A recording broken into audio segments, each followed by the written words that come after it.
জগন্নাথ, জয় জগন্নাথ, জয় জগন্নাথ। প্রভু তৃতীয়বার যাত্রা শেষ করে প্রভু আসছেন। মায়েরা একটু উলুধ্বনি করুন, একটু শঙ্করধ্বনি করুন। জয় জগন্নাথ।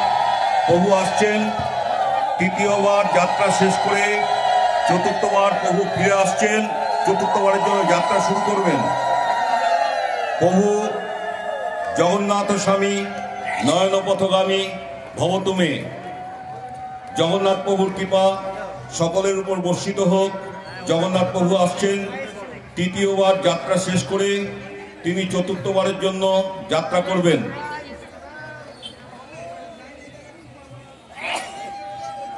সবাই বলুন জয় জগন্নাথ, জয় জগন্নাথ, জয় জগন্নাথ।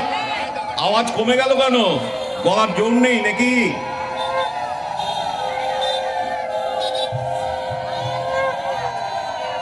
জগন্নাথ প্রভু আসছেন, তৃতীয়বার যাত্রা শেষ করলেন, তিনি চতুর্থবারের জন্য যাত্রা করবেন।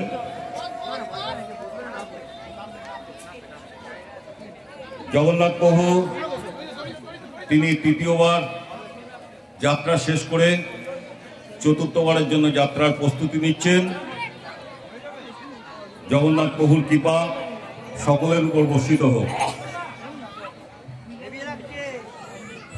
জয় জগন্নাথ, জয় জগন্নাথ, জয় জগন্নাথ।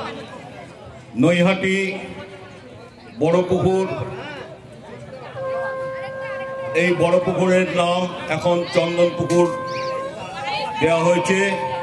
এই চন্দন পুকুরে প্রভু আজ 5 দিন ধরে তিনি এই নৌকবিহার করলেন এবং তিনি চতুর্থবারের জন্য যাত্রা আরম্ভ করেছেন।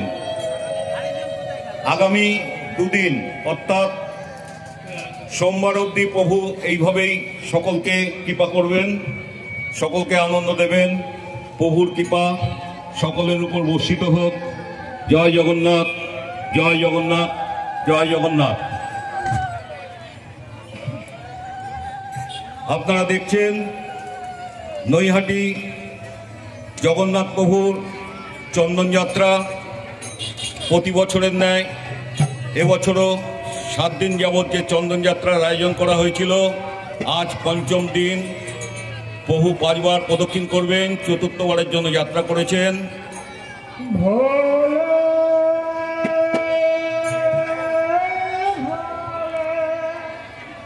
জগন্নাথ স্বামী নয়ন পথগামী ভবতুমে।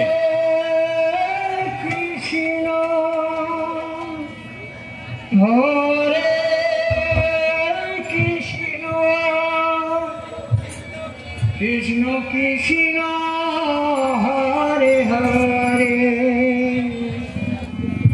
হরে রাম হরে রাম, রাম রাম